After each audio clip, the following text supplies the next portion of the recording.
Toughest exam है India का, UPSC, उसकी 2.5 लाख की फीस को हम 7,500 में कर दिए। और सेम बहुत बढ़िया, वेरी गुड। और इंडिया के सबसे बेस्ट टीचर के साथ जो भी हैं वो अपने सब्जेक्ट में उससे बेस्ट इंडिया में कोई नहीं। और इतना के बावजूद ऐसे हम लोग को लगता होगा 7,500 बहुत कम है। एक लड़की ने कहा कि सर शाम वाले बैच को ना मॉर्निंग में कर दीजिए। हम कहे बाबू तो इतना सबके इंडिविजुअल से तो बैच ट्रांसफर नहीं, क्या प्रॉब्लम है?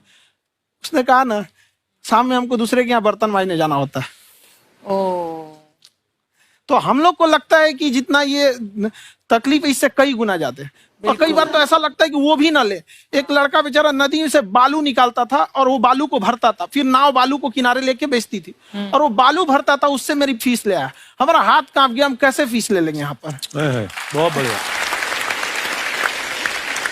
उसी दिन हमने ये प्रण लिया था कि भारत का कोई भी बच्चा उसके सफलता में पैसा उसकी बाधा नहीं बनेगी, चाहे उसको जितना भी पढ़ना रहे यहाँ पर। क्या बात।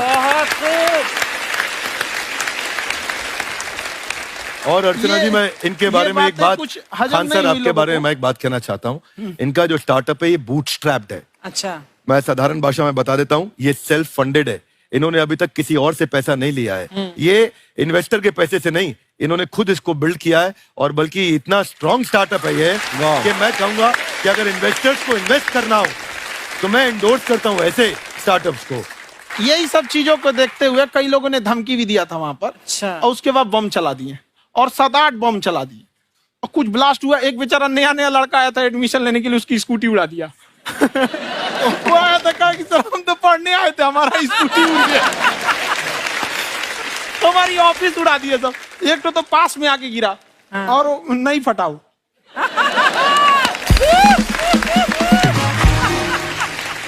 बाद में बहुत सारे लोग धमकियां दिए, लेकिन कहते हैं ना सूरज कितना भी तेज चमक ले समंदर नहीं सुखा सकता। वाह वाह वाह, क्या बात है। मैम एक्चुअली ये फीस कम करने का एक और रीजन है। 2.5 लाख 3 लाख की जो फीस में सब लोग पढ़ाई अफोर्ड नहीं कर पाते। इसलिए वो कुछ ही लोग अफोर्ड कर पाते हैं, तो उनका मेंटल लेवल तो बहुत ऊपर चला जाता है। लेकिन एक पूरे देश का मेंटल लेवल थोड़ा सा स्टेबल नहीं हो पाता।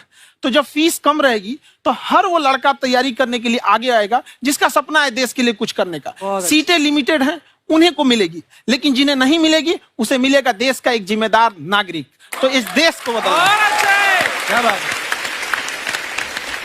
हम लोग विश्व गुरु कहे जाते थे, क्यों? क्योंकि दुनिया से लोग हमारे यहाँ पढ़ने आए थे। चाइना से ह्वेनसांग आया, फायान आया, आज कोई नहीं आता है। हम लोग का उद्देश्य एक समय आएगा जो फिर आएंगे यहाँ पढ़ने के लिए। क्या बात है।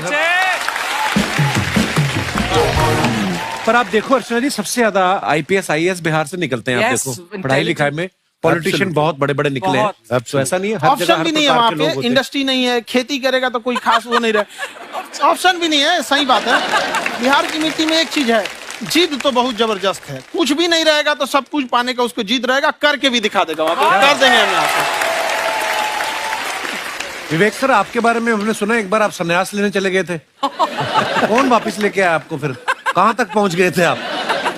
नहीं, मैं MBA की पढ़ाई के बाद मैं ये सोचा था कि अपना जीवन भगवान की सेवा में समर्पित कर दूं। अच्छा जी। बहुत साल मैं वृंदावन में रहा था और गुरुकुल में रहा था। अच्छा। और वहाँ सेवा करना, बहुत अच्छी शिक्षा मिली। मैं बोलता हूँ मेरी असली MBA वही थी, मोस्ट ब्यूटीफुल एसोसिएशन। और मैं वहाँ भगवत गीता पढ़ी, जहाँ मुझे गीता से लगाव हुआ। तो मेरे गुरुजी का आदेश था कि आप भगवत गीता को बिजनेस मैनेजमेंट के साथ जोड़ के देश दुनिया में बताओ। मेरे को लगा बड़ा मुश्किल काम है। मैंने बाद में देखा कि डॉक्टर स्टीफन कॉवी, जिनकी किताब है 7 habits of highly effective people, आप सबने पढ़ी होगी। उन्होंने बोला मैंने 7 हैबिट भगवत गीता से लिए। और हमारे देश के लोग ऐसे हैं जो मेरी किताब पढ़ते हैं, जो कि 3.5 मिलियन कॉपीज बिक चुकी हैं, और भारत में भगवत गीता नहीं पढ़ते। तो मुझे लगा कि मैं गीता विद मैनेजमेंट के ऊपर आकर के बातचीत करूं।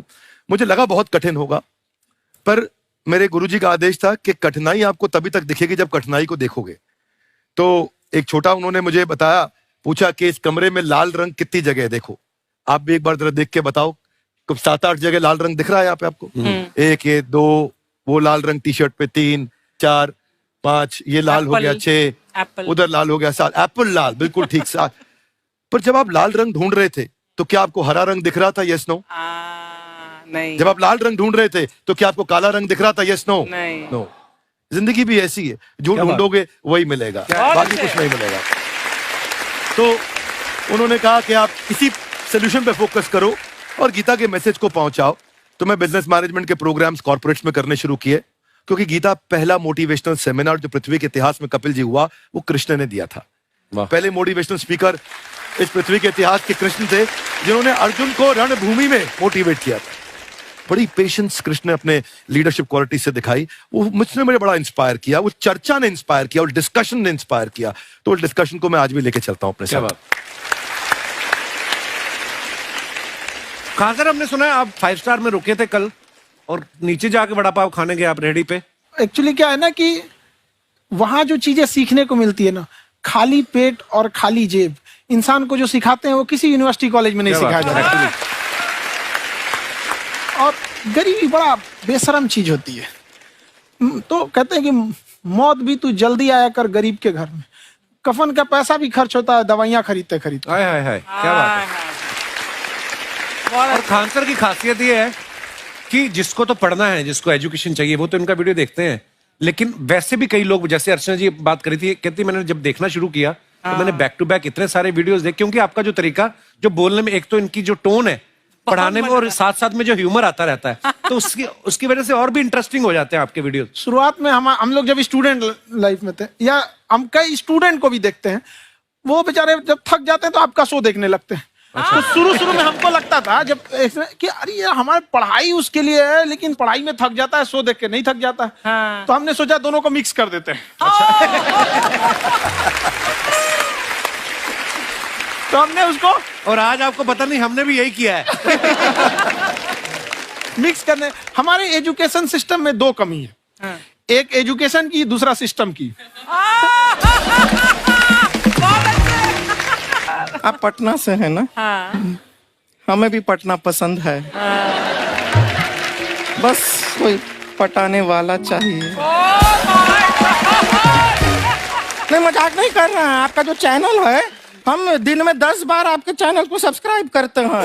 दिन में अरे हाँ, और बेल आइकन तो हम इतना जोर से दबाते हैं कि बाकी यूट्यूब वाले बाहर निकल के देखते हैं कि ये कौन है जिसने इनका चैनल इतना जोर से दबा दिया बेल आइकन। बुढ़िया, तो शर्म नहीं आती? आते ही फ्लर्ट शुरू कर दिया ना तूने। तो जाते हुए करते हैं क्या? विवेक जी नमस्ते। आपसे एक काम था छोटा सा, कर देंगे आप? ये क्यों करेंगे? नहीं, गुरुजी हमेशा अपने वीडियो में कहते हैं कि विवेक से काम लो, विवेक से काम लो। विवेक मतलब दिमाग से काम लो आप। हाँ, तो विवेक जी अपने दिमाग से ही काम लेंगे। बहुत दिमाग है उनके पास। ये देखिए, जो आदमी, आपको मैं बताइए, जो आदमी बिना फिल्म किए कपिल शर्मा शो में आ गया, कितना दिमाग होगा उसके पास। लेकिन एक बात है जिसकी वजह से हम आप तीनों से नाराज हैं। क्यों? क्या बात? हर चीज में मोटिवेट मोटिवेट मोटिवेट क्या होता है? सच कह रहा है, जब भी ये शब्द सुनते हैं हमें लगता है कोई हमें चिढ़ा रहा है। बदल दीजिए ना, खाली मोटिवेट बोलना ही क्यों जरूरी है? कुछ और कीजिए। रोटी वेट, छोटी वेट, पतली वेट, कुछ भी बोलिए, मोटिवेट हटाइए। तो गुड़िया, तू भी एक्सरसाइज किया कर ना, देख डॉक्टर साहब ने कितना वजन कम किया है, तू भी कर ले। ठीक है, फिर मोटिवेट से ही चला लेंगे। लेकिन मोटिवेशन कोई बुरा बात नहीं है। हमारे दादाजी भी वैसे बहुत मोटिवेट करते थे। हाँ, एक बार तो तालाब में डूब रहे थे हमारे दादाजी। हमारे पास रस्सी भी था, ट्यूब भी था, फिर भी हम अपने दादाजी को बचा नहीं पाए। क्यों? क्योंकि हमने उनकी ओर तिनका फेंका ना, वही कहते थे डूबते को तिनका का सहारा काफी। नहीं लगा सहारा, दादाजी बुड़बुड़ बुड़बुड़ बुड़बुड़। गुड़िया, तू क्या करने आई इधर? अरे हाँ, हम क्या करने आए हैं, एक पूछना था सर, खान सर। ये जो हमारा एक चाचा का लड़का है, उसको क्या है, थोड़ा पढ़ाई में प्रॉब्लम हो रहा है। तो 12वीं का पढ़ाई आप उसको अच्छी तरह करवा के 12वीं पास करवा देंगे आप? करवा देंगे, वेरी गुड, बात कर लेते हैं। हाँ, राम सरोवर, देखो हमारा बात हो गया है। ये 10वीं जो तुमसे नहीं दिया जा रहा है, वो नहीं देना है।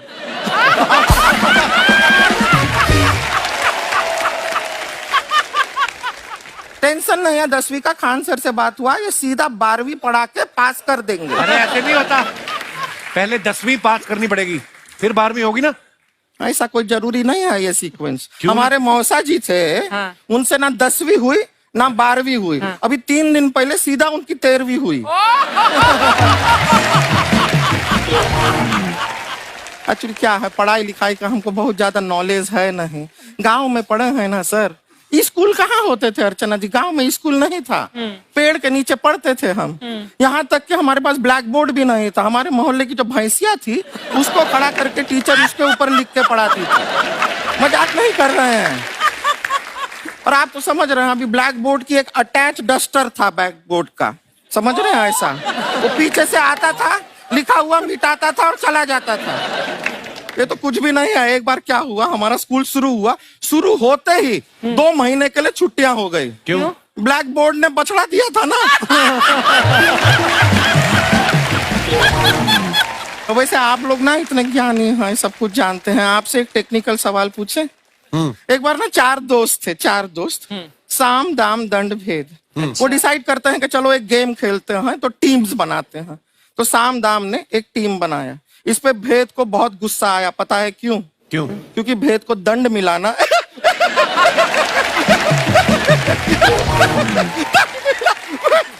ये सिर्फ हंसती नहीं है सर, थोड़ा सा पेट्रोल पिला दो स्टार्ट भी हो जाती है। इतना है कि और भी बता दीजिए, जब हम बीमार होते हैं हम डॉक्टर के पास नहीं मैकेनिक के पास जाते हैं, और डिटेल दे दीजिए। ऐसा कुछ नहीं है सर, ये बोलते हैं खाली। लेकिन अभी एक रिक्वेस्ट था सर, हमारा एक भाई है, पुरुषोत्तम नाम है उसका, वो गांव से आया हुआ है। आप लोग थोड़ा उससे सब बातचीत करेंगे, थोड़ा उसको प्रोत्साहन देंगे। और शर्मा जी, आपसे भी एक रिक्वेस्ट था, आपसे हमने कभी कुछ मांगा नहीं है। पुरुषोत्तम आएगा ना, एक बार बस उससे कह दीजिएगा, पुरुषोत्तम तुम कितने हैंडसम हो। मैंने देखा ही नहीं अभी तक। हाँ, तो देख के बस बोल दीजिएगा तुम ठीक है। कितने हैंडसम हो, ऐसा बोल दीजिएगा प्लीज। ठीक है। हम बुला लेते हैं पुरुषोत्तम।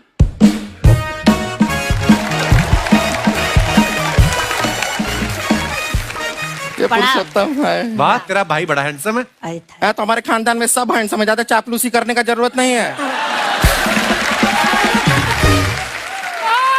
देखा हमारा यहाँ पे कितना चलता है। एक नंबर दीदी, एक नंबर। सब लोग हैं, नमस्ते कर दो। ये बड़ा अच्छा लड़का है, गांव में ना भैंस चराता है, इसको थोड़ा मोटिवेट कीजिए ना। नहीं तो मतलब भैंस चराता है तो मोटिवेट करके क्या होगा, शेर चराएगा बाद में। अरे शेर चराएगा तो शेर इसको चर नहीं जाएगा। नहीं नहीं, ऐसे हम खाली कह रहे हैं, तुम्हारा चेहरा थोड़ा बकरी जैसा है ना, तो वैसे ये सब बड़े बड़े लोग हैं। इनको बताओ कहा क्या बनना चाहते हो जीवन में आगे? HR। HR? अरे वाह, देखे कोई बड़ा कंपनी में ह्यूमन रिसोर्स का काम करेगा ये। अरे HR मतलब दीदी Hrithik Roshan. Tiny tin tin tiny tin tin. ना जूता पहनने का काम किया करो, जूता खाने का नहीं। काम किया है, कुछ बड़ा किया है लाइफ में? किया है ना दीदी, एक बकरी के बच्चे को बड़ा किया है। तो क्या जिराफ बना दिया बकरी के बच्चे को? अरे कुछ अलग किया है। हाँ दीदी, अलग किया है। वही बकरी का बच्चा भैंस का दूध पीने जा रहा है, तो हमने उसको अलग किया है। इससे नहीं होगा, मैं रहने दो, इधर आओ। ये देखो इतना बड़ा बड़ा लोग बैठा है, इनके सामने ऐसा बातें करोगे? इनसे मिलो, इनसे मिलो। विवेक जी तो कितना मार्केट के बारे में भी जानते हैं, मार्केट का कोई सवाल पूछो इनसे। सर परसों जो है मार्केट में हमारी साइकिल गायब हो गई, आपने देखा है क्या? हमारी साइकिल गायब हुई ना, हाँ। इसलिए दिमाग से पैदल हो तुम। पैदल समझते हो? हाँ। चल लोगे? 20 कदम चलोगे? हाँ। हाँ, घूमो जरा, अभी 20 कदम चल के दिखाओ। निकलो।